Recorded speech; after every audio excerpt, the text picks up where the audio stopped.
Welcome to another edition of WashCo Weekly. I'm here actually at my home farm, and the reason I'm here is because I just got done with egg listening sessions here in Washington County. I thought, what better place than right in front of one of my barns to talk a little bit about what I heard from our agriculture community today. A lot of our farmers and a lot of their suppliers.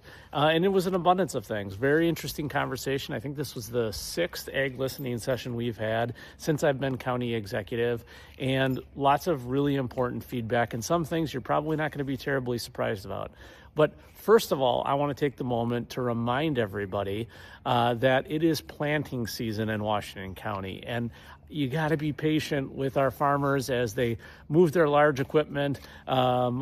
Certainly not things like this exactly, but some of their bigger pieces all across Washington County, getting those fields planted and getting things ready for this coming growing season. All of that farm equipment moves slowly, takes up big portions of the road, but we need people to be safe. Too many times we're having stories of folks passing on the wrong side or passing on a hill. Please be safe. Keep our farmers safe. Keep yourself safe. Washington County has a rich agricultural heritage and tradition, and it's a large part of our economy. And we want people to be safe when they're traveling and getting that important work done for themselves, their families, and you and yours. But there's a lot of other things that are being talked about. So I think it's really important to understand that our ag community is an important component of our economy here in Washington County. In particular, it's getting much smaller than it historically has been. I live here in the town of Trenton. The farm that I'm standing on right now used to be a dairy farm just less than 2 decades ago. And today, my wife has a lavender field, and we rent out a lot of our land and our barns. But it's a far cry from the dairy farm it used to be. And that exists in a lot of the rural parts of Washington County. Lots of them are now owned as hobby farms or just agricultural land. Some of them are subdivisions today, and it's changing rapidly. And I heard a lot about that change from a lot of our different farmers today. One thing that I thought was interesting and impacts them like it impacts you is the rising cost of schools, the increase in the taxes that they saw from school districts. And I explained to them, like I explain to a lot of people, it's really a failure of the funding formula for our school districts here in the state of Wisconsin. And it's not in any way, shape, or form a criticism of our school districts. They have difficult decisions to make. They have a really challenging work to do. It's a bigger criticism of a model that we built for funding our schools that is based in the 1970s when the number of kids, our families were much bigger. Enrollments were going up, especially as you got into the 1990s. And now we're seeing smaller family units, less and less kids, and declining enrollments.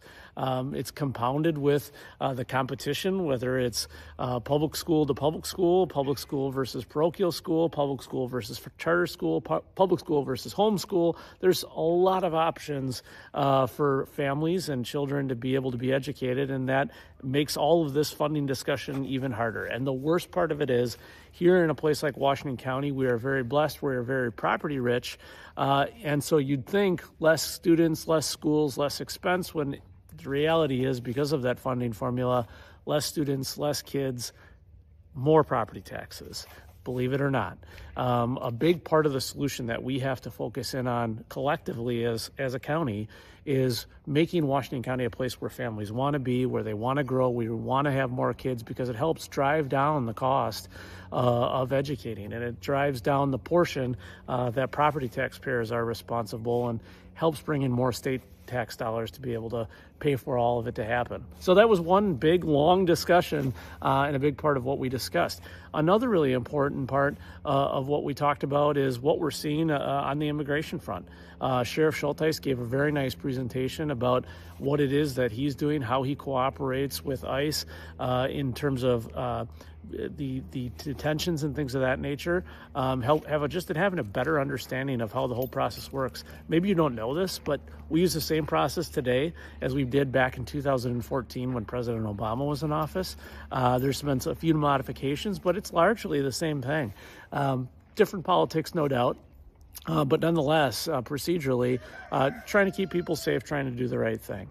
The other thing that I thought was interesting that we talked about that really applies to all of us is the changes that we're seeing in terms of economic development, TIF districts, development, whether it's residential or commercial or industrial, and how that impacts our farmland, particularly a large call for seeing more actually smaller housing, smaller types of housing in the urban areas, much like what we've seen with the Oaks development, Regal Place.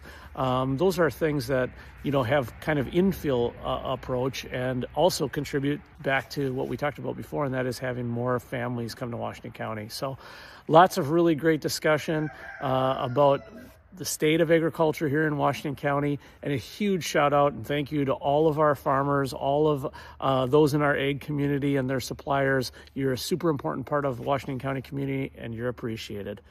Come back next week for another WashCo Weekly. Come and learn more.